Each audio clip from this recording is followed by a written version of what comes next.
పచ్చినెత్తళ్ళు అంటారు కదండి. ఈరోజు నా డైట్ అనమాట. చిన్న ఫ్రైలా చేసుకొని బ్రౌన్ రైస్ కానీ కినోవా కానీ వండుకుంటాను. 50 రూపాయలు. చిన్న పసుపు, కారం, పింక్ సాల్ట్, వెల్లుల్లిపాయ మెత్తగా అనేది ఎంత అక్కర్లేదు కొద్దిగా కాబట్టి, అల్లం, జీరా పొడి, చిన్న గరం మసాలా,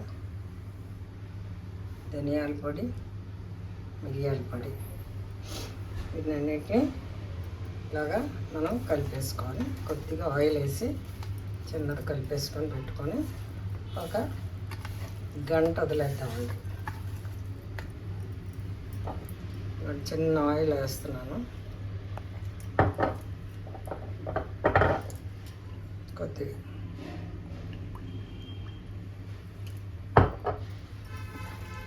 ఆయిల్లో ఫ్రై చేసుకోవచ్చు, లేదా చిన్న ఉల్లిపాయ వేసి మనం దగ్గరికి బాగా దగ్గరకు చేసుకోవడం.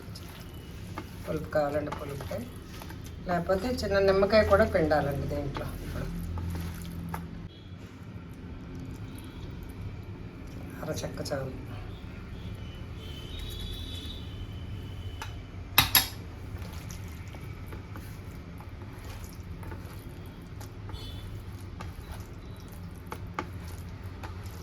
వేగిపోవడం కూడా తొందరగా వేగిపోతాయి.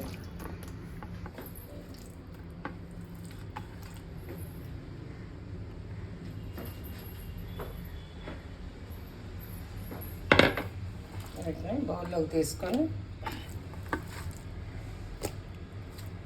కాసేపు వదిలేద్దాం. కొంతమంది కార్న్ ఫ్లోర్ కూడా వేసుకుంటారు, కొద్దిగా వేసుకున్న పర్వాలేదు. ఈరోజు ఇలా ట్రై చేద్దామని చేశాను.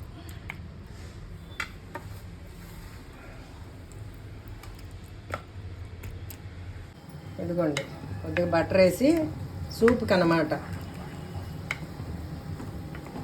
చిన్న ఆనియన్ వేసాను, 2 పచ్చిమిరకాయలు వేసాను, క్యాప్సికమ్ వేసాను, కార్న్ వేసాను, కాలీఫ్లవర్ వేసాను, చిన్న క్యారెట్ వేసాను ఒకటి. దాంట్లో మన కార్న్ కలుపుతారు అందరూ. నేను ఇప్పుడే జొన్న పిండి కలిపి చిక్కదనానికి వేసి పెట్టుకుంటున్నాను అనమాట. దాంట్లో అయిపోయినట్టే, ఇంకా మనం దింపేసి సాల్ట్ సరిపోయింది చూసుకున్నాను. కొత్తిమీర వేసుకొని సూప్ రెడీ. ఇదిగోండి పచ్చినెత్తళ్ళు కొద్దిగా ఫ్రై చేసుకున్నాను. జొన్న రొట్టె ఒకటి, క్యారెట్, బీన్స్, క్యాప్సికము, బ్రోకలీ అన్నీ కలిపి సూపు. కార్న్ ఫ్లోర్ బదులు జొన్న పిండి కలుపుకో cup curd. Today my lunch.